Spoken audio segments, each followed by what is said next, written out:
Welcome. So here's the plan tonight.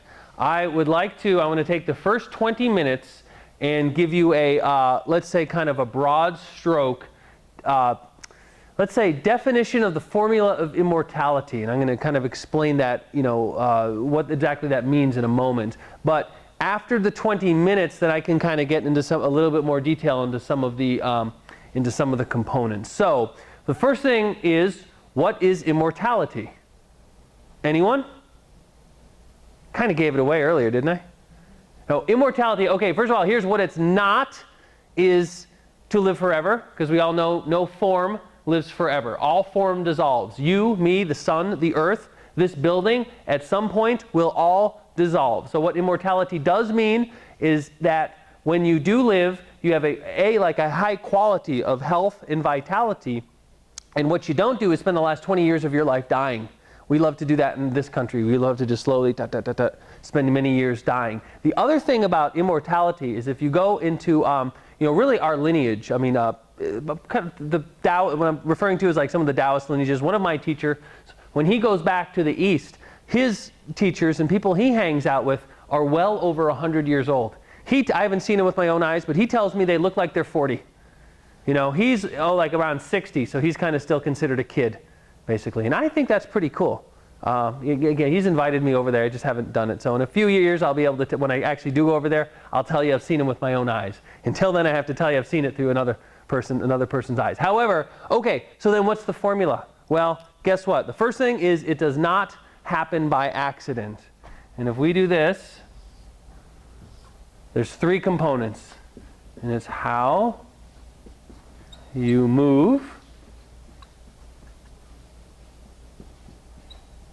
how you eat, and this one is how you think. And if we do this, we make a circle here, I should have made this one bigger, here, a circle here, in the middle, there's your immortal, right there. Okay, it's probably not the Sanskrit word for immortal, but that's my word for immortal. So it's like a combination. 1, 2, 3. So here's the first thing. What does this mean? How you move. Well, let's think about that. In the course of a day, not including your time here, what sort of movements do you normally do? Walking. Yeah, walking. How about this? Driving.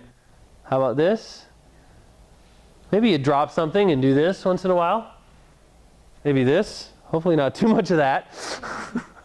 Or maybe you're running a treadmill, which is good. That's better than sitting on the couch with a remote control. But generally, there's not like a whole lot of like physical motion that would happen. And here's kind of what happens. Like with the how you move is, let's look at the mechanics of the body. And the first one is you got the battery of the body. And you all should know this, where the battery is. It's right below your navel. And it's in the inside of your body. It's below your large and small intestines. Why?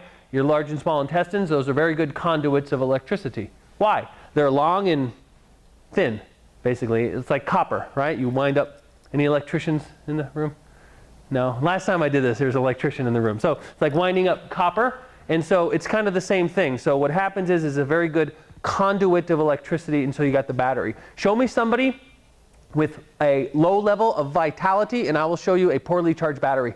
So it's like your level of health and vitality will be in direct proportion to your like how charged your battery is. So then what gets filled up in the battery is energy. The word we like to use for energy, or the Chinese word, which is the word I like to use. I like to use the word qi, but there's other words. There's qi, there's gi, there's prana. There's you could call it the bioelectric energy of the body as well. It doesn't matter the name, but we got this energy. So first step, supercharge the battery. And you do that, that was your first lesson. That's the first thing you do, is when you learn how to breathe.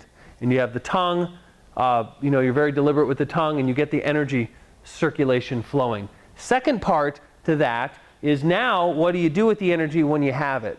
Well, you have 8 reservoirs or energy. The technical term for those are called vessels.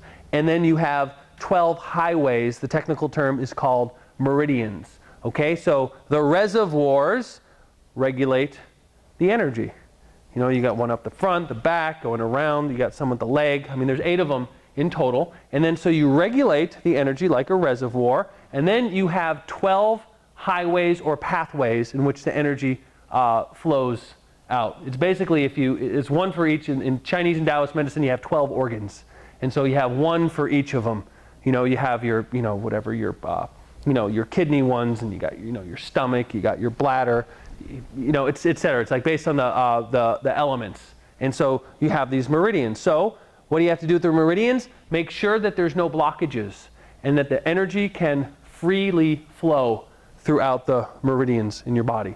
So when you kind of think of it conceptually, it's not all that complicated. Supercharge the battery, regulate the 8 vessels, and have a good free flow of energy throughout the body. And what is it that generally blocks the energy? There's a lot of things that block the energy, but there's 9. The what?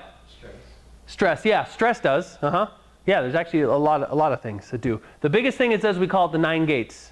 Hip, knees, and ankles, shoulders, elbow, wrists, neck, lower back, and middle back. So that's why, again, in the beginning, you're stretching and reaching, you're turning. I mean, it's the whole series of exercise. Those of you that do the Tai Chi, the 8 pieces of brocade, they're all geared towards opening up the 9 gates so that the energy can freely flow. Now, if you really want to, kind of take this to the other level, now you get into like your Kung Fu, or you get into, some of the Tai Chi, you really want to go to town with this also. There's Taoist yoga as well. And so now you start like holding different postures and holding it and developing strength in your body. And what the postures also do is they help with, let's say, the energetic alignment of your body. By holding some of these and holding this, you not only just develop muscular strength, but you also strengthen your nervous system, is what they have found. And you also just kind of become very rooted. Has anyone here had the experience yet where you like bump into somebody by accident and they go flying? Not yet? Yeah. Right. Right. In school? Right. When some of your friends, you bumped into somebody, or that just happened. That just happened at the Zen yoga. A woman just told the story. She was like at work and bent over something, and she just moved a little, and it was a man actually, and he went flying back and everything, and she like barely felt it. It was kind of cool because it's just the rooting. And when you train, you go through these movements, it's like your center of gravity kind of drops down and you become more rooted. And when you become more rooted physically, you also then in turn become more rooted here. Like let's say more rooted or more grounded, emotionally is what happens here. So there's the movement. It's how you move. But then the next one, let's get into this one, how you eat. How you eat. So what I want everyone to do is start, counting carbs and counting calories and counting points. I'm just kidding. Notice how I didn't say what. You say, wait a minute, the what you eat, isn't that important? Yes, obviously. It's going to be important. But really, I want you to think of the how. And why is that? Well, has anyone here read a book on dieting? Right, of course. Right, I don't know how many I've read. But probably I could fill this room with all the books that have been published on dieting this year alone. And you got this, and you count this thing, and you mix the carbs, and no, you don't do the carbs, and you do all cut out the protein. Let's eat bacon in the morning, and cut out the vegetables. I mean, there's so many, blood types, let's do that one. I mean, there's so many different types of diets. And so which ones are good and which ones are bad? Depends. Yeah, depends on you. It depends on your age. It depends on what else you do. There's no one right way for this. Like what I have found is that there's many whats, but there is a very deliberate how. And what is the how? Well, a couple things. A lot of times we love to eat for emotion. Right? You're maybe feeling a little off balance, or you have nothing else to do and you want to stuff yourself and just put food into it. And because what happens is if you're like feeling, let's say, emotional discomfort or emotional pain, and you put food into you, a lot of the stuff yourself and just put food into it.